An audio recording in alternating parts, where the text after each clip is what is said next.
Hello दोस्तों, आप सभी का स्वागत है मेरा यूट्यूब चैनल सुबह स्टडी पे। तो चलिए शुरू करते हैं आज के क्लास। आज हम लोग पढ़ेंगे जो साइंस का चैप्टर बाय चैप्टर पढ़ रहे हैं उसका अगला पार्ट। तो चलिए शुरू करते हैं।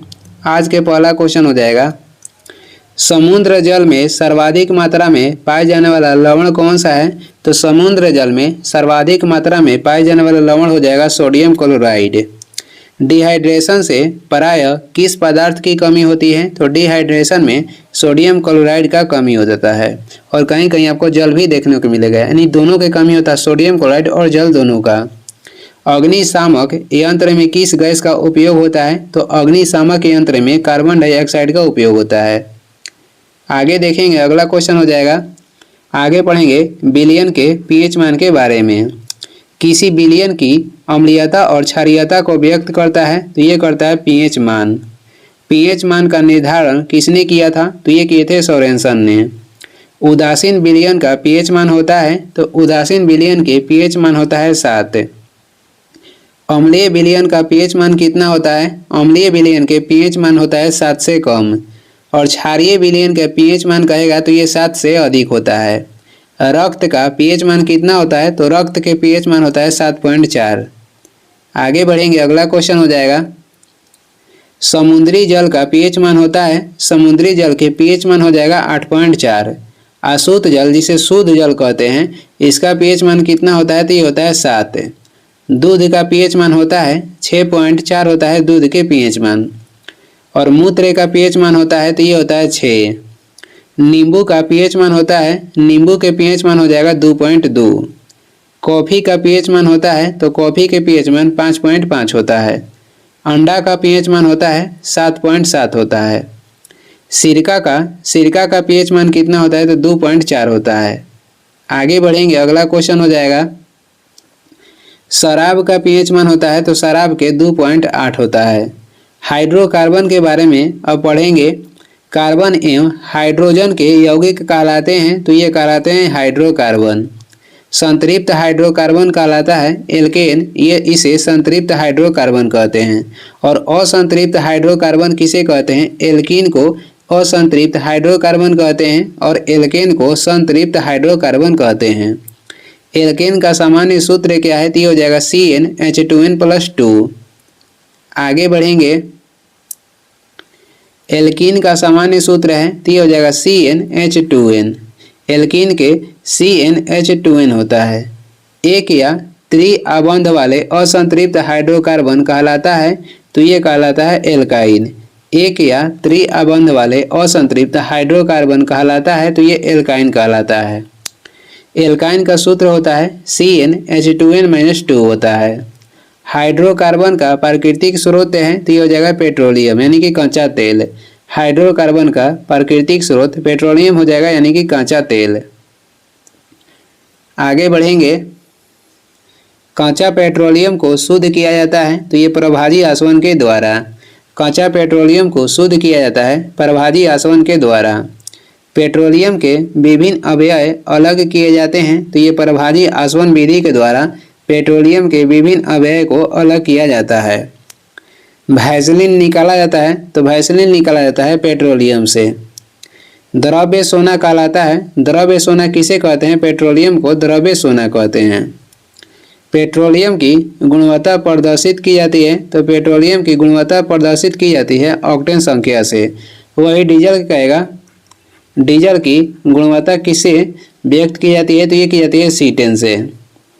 और वही पेट्रोलियम कहेगा तो ऑक्टेन से।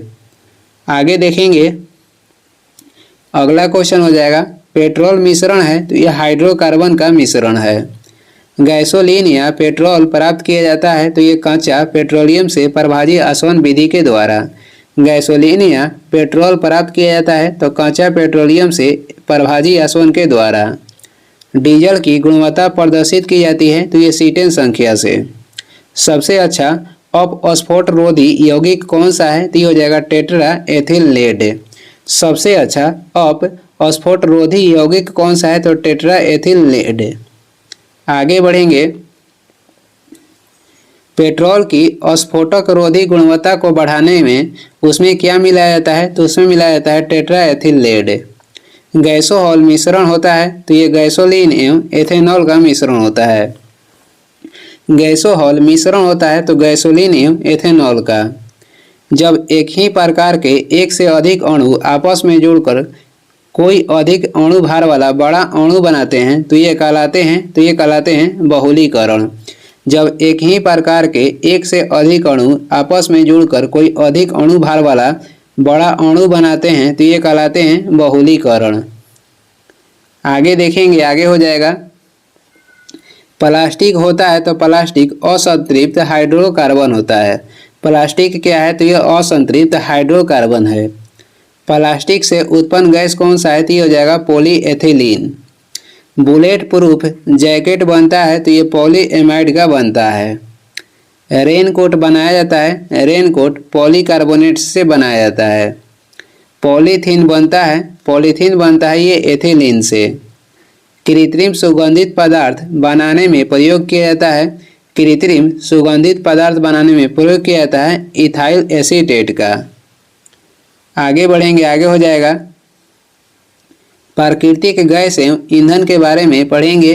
प्राकृतिक गैस का मुख्य संगठक है तो प्राकृतिक गैस के मुख्य संगठक हो जाएगा मीथेन, एथेन, प्रोपेन और ब्यूटेन। प्राकृतिक गैस का मुख्य संगठक हो जाएगा मीथेन, एथेन, प्रोपेन और ब्यूटेन। प्राकृतिक गैस में सर्वाधिक होती है तो प्राकृतिक गैस में सर्वाधिक मीथेन होता है। मार्स गैस कहलाता है, मार्स गैस मीथेन को कहते हैं। कोयले की खानों से निकलती है तो कोयले के खान से मीथेन गैस निकलती है। ईंधनों में स्वच्छतम ईंधन कौन सा है तो ईंधनों में स्वच्छतम ईंधन हो जाएगा प्राकृतिक गैस। आगे बढ़ेंगे, आगे हो जाएगा रॉकेट में प्रयुक्त ईंधन कहलाता है तो रॉकेट में प्रयुक्त ईंधन कहलाता है प्रणोदक। प्रणोदक ये रॉकेट में प्रयुक्त ईंधन कहलाता है। रॉकेट में ईंधन नोदक के रूप में प्रयुक्त होता है तो ये होता है द्रव्य हाइड्रोजन एवं द्रव्य नाइट्रोजन।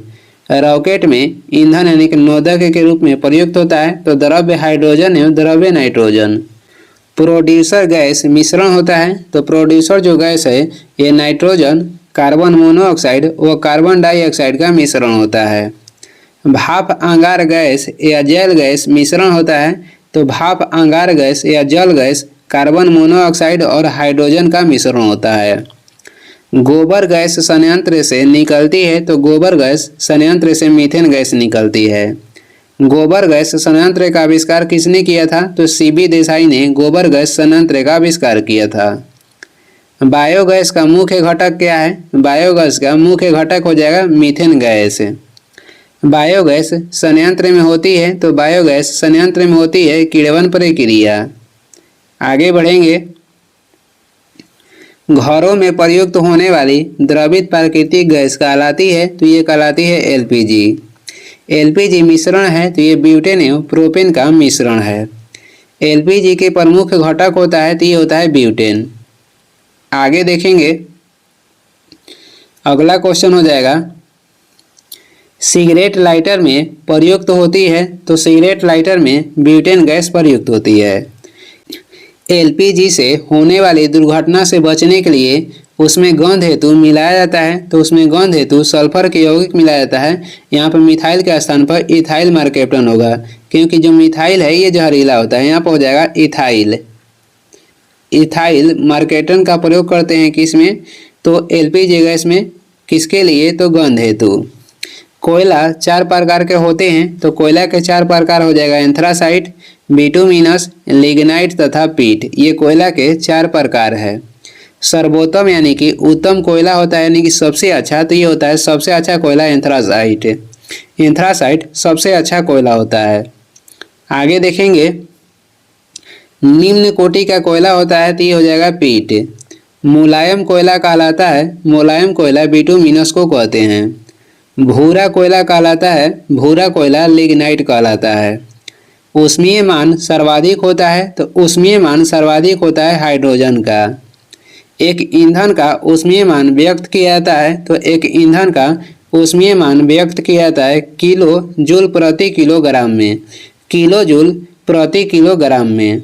आगे बढ़ेंगे, अगला क्वेश्चन हो जाएगा प्राकृतिक रबड़ एवं रेशे के बारे में पढ़ेंगे।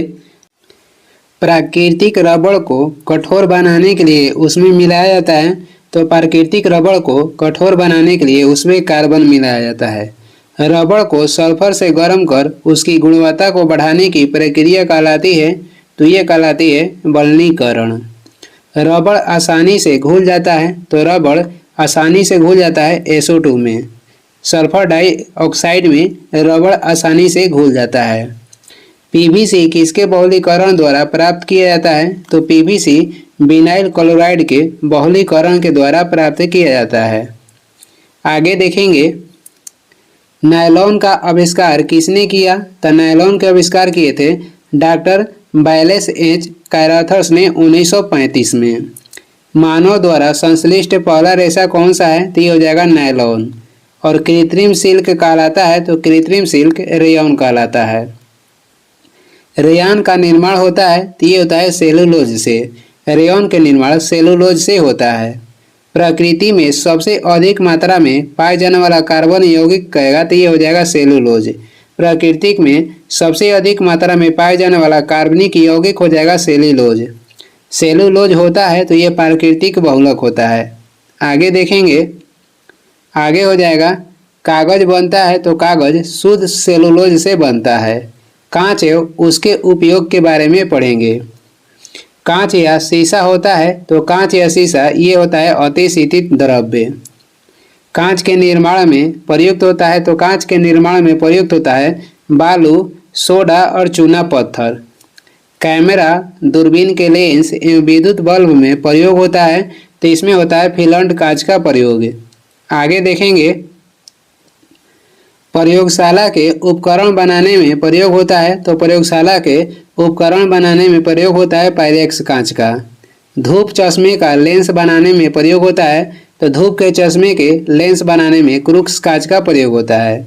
आगे देखेंगे, अगला क्वेश्चन हो जाएगा।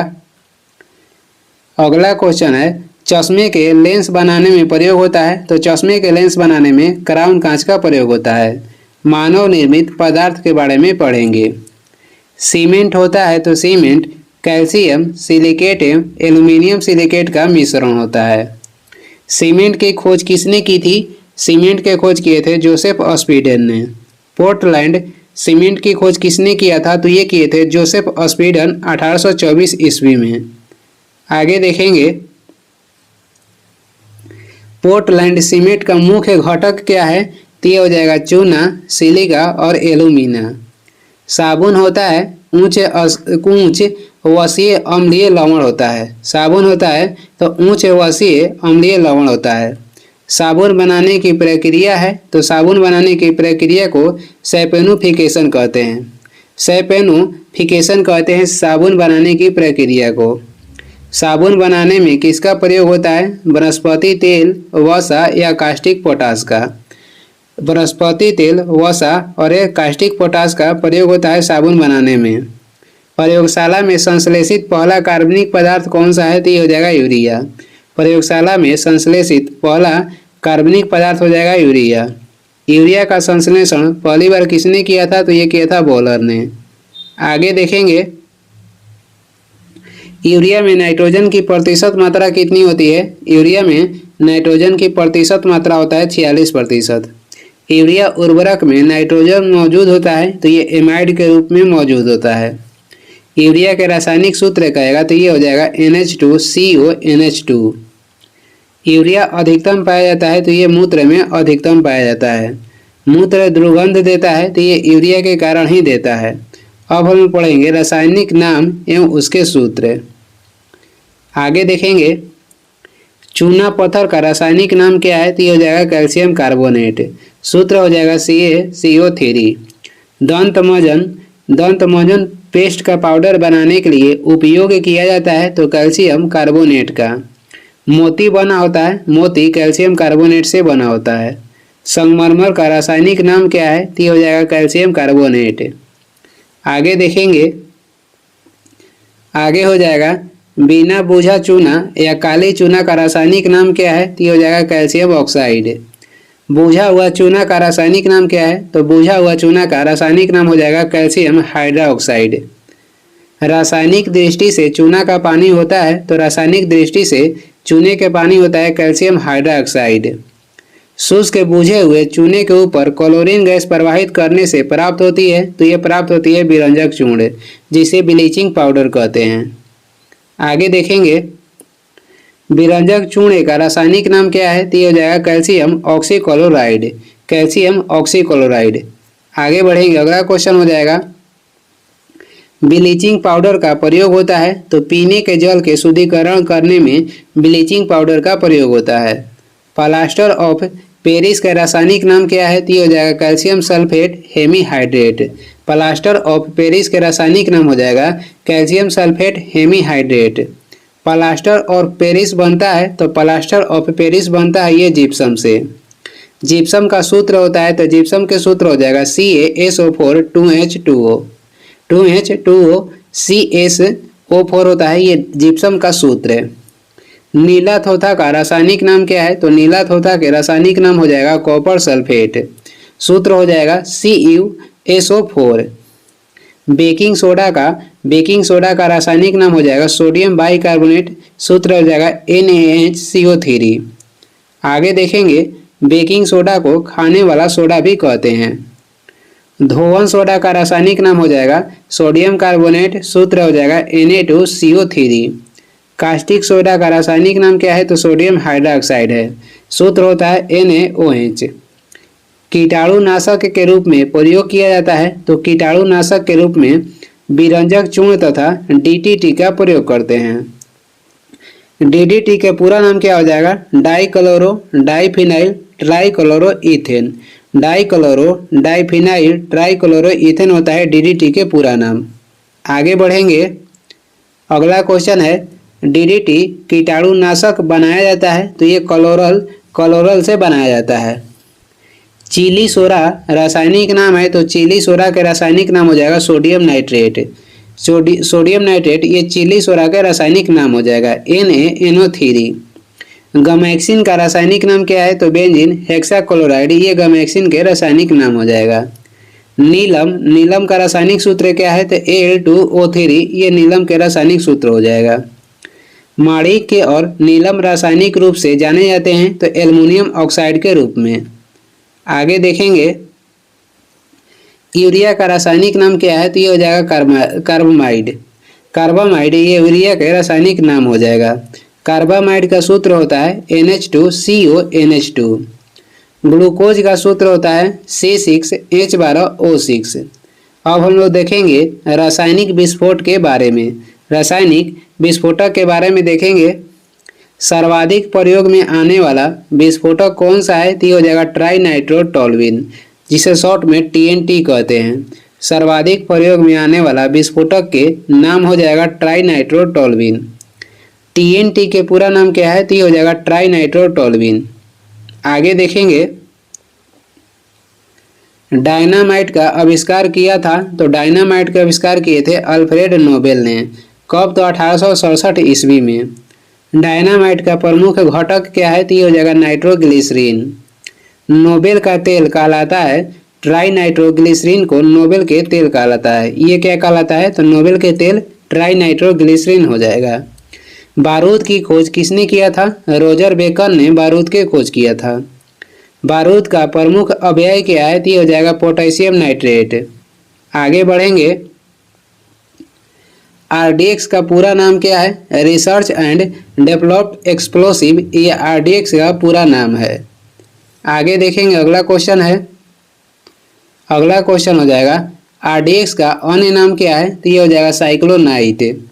RDX की खोज किसने की थी, हेंस हेनिंग ने 1899 में। RDX की खोज किसने की थी, हेंस हेनिंग 1899 में। RDX के सूत्र होता है C3H6N6O6। अन्य महत्वपूर्ण तथ्य के बारे में देखेंगे, रंजक व खाद्य पदार्थ बनाने में प्रयोग किया जाता है, तो ये प्रयोग किया जाता है कैरामल का। रंजक व खाद्य पदार्थ बनाने में प्रयोग किया जाता है, तो कैरामल का। नॉन स्टिक बर्तन बने होते हैं, तो ये बने होते हैं टेफ्लॉन के। आगे बढ़ेंगे, अगला क्वेश्चन हो जाएगा टेफ्लॉन का सामान्य नाम क्या है। टेफ्लॉन के सामान्य नाम हो जाएगा पॉलीटेट्राफ्लोरोइथिलीन। फ्लोरोइथिलीन हो जाएगा टेफ्लॉन का सामान्य नाम। पटाखों में हरा रंग होता है तो ये बेरियम के कारण पटाखों में हरा रंग होता है। आतिशबाजी के दौरान लाल चटक रंग होता है तो ये स्ट्रांसियम के उपस्थिति के कारण आतिशबाजी में लाल चटक रंग होता है। वाटर ग्लास क्या है तो ये सोडियम सिलिकेट हो जाएगा वाटर ग्लास। वाटर ग्लास ये सोडियम सिलिकेट है। चीनी शोधन के लिए प्रयुक्त रंजक कौन सा है तो ये हो जाएगा बोन ब्लैक।